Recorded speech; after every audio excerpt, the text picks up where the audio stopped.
Tip. I'm your host, Eric Forsetter. It's great to have you back. As always, before we jump into this week's EQ video tip, let's review the goals of EQ video.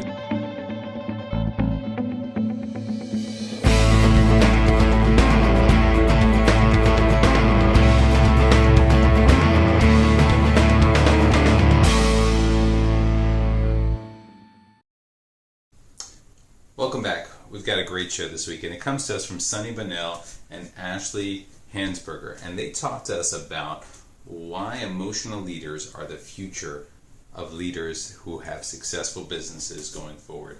And it's interesting, they talk about a CEO, Lisa Kimmel, who thought she could keep it together, but during the pandemic, she was giving a speech, and all of a sudden, she was just overcome with emotions and burst out crying and expressed everything that was going on.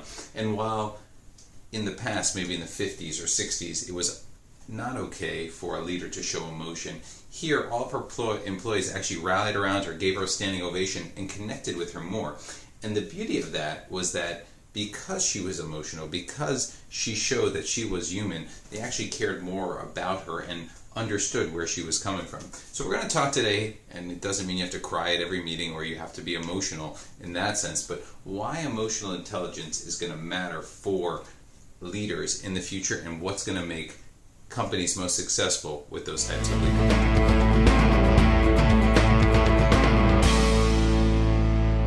Tip number one. Both employees, employers, as well as their customers have been through a lot. We've been through a pandemic. We've been through times of wars that have gone on over the last 2 years or last year or so. There's been a lot of stressful things that have happened in people's lives. And with all that stress has come more anxiety. People are depressed. There are people who are gaining or losing weight.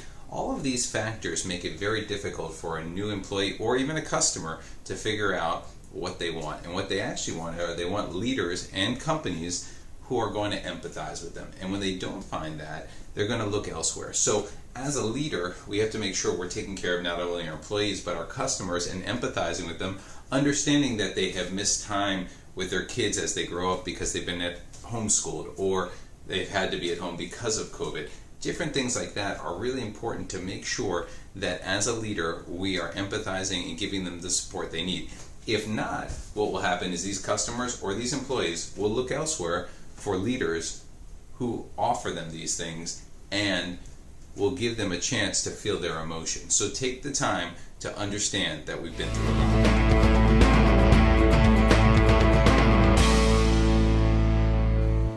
Tip number two, Zoom has shattered, in a good way, the seamless C-suite facade. And what we mean by that is, gone are the days where you have an executive in an office, perfectly manicured, looking like they know everything, they're put together, there's no problems in their life. Instead, you got something like me with a t-shirt on, walking around maybe with gym shorts or jeans on, or just in normal life. And these people have become more the norm. So instead of dressing up maybe for a Zoom call, be more relaxed with your employees. Make sure that you're not pretending that there's no problems in your life, and be more real with how your life is as well as theirs. In doing so, because Zoom has broken this facade, as well as Twitter, Instagram, and all these other things, people understand that you have emotions, you're a real person just like everyone else.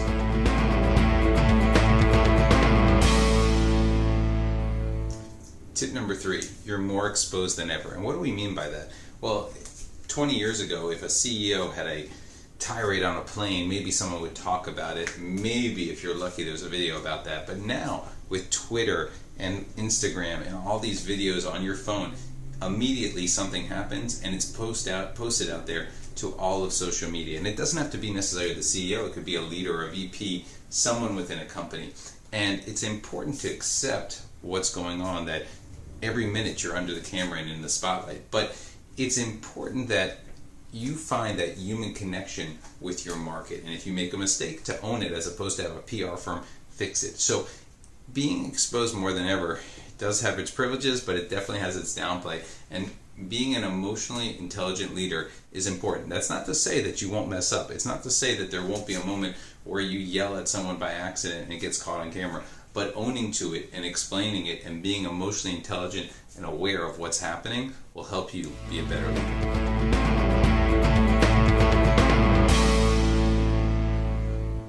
Our last tip. Retention will be the key in the 2020s and 2030s to successful businesses and successful leaders. And people out there now need to understand that the millennials, the Gen Zers, all the people who are in this working world, they are looking for people who care about them, who are going to care about their brand loyalty, but care about what their causes are and what's happening. And the only way to get them to be part of that loyalty that you want is to show that you care.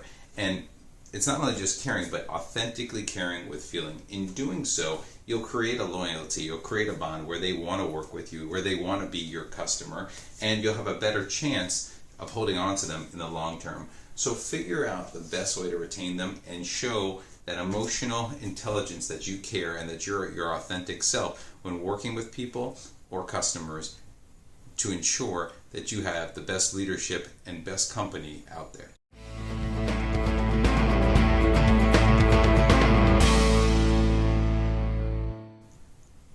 That's a wrap for this week's EQ video tip.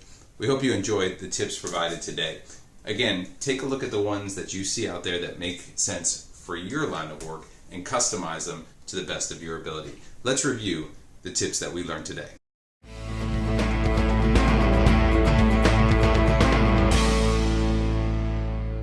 So that concludes our EQ video tip for today.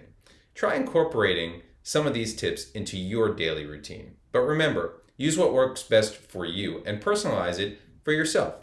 Thank you always to our great research team for providing us with some great tips today. As always on EQ Video Tip, we want to end with gratitude. So thank you for watching. We really appreciate it. Here are some resources that you can use if you want more information on EQ going forward. Thank you again, and we look forward to seeing you in the next episode. Thank you.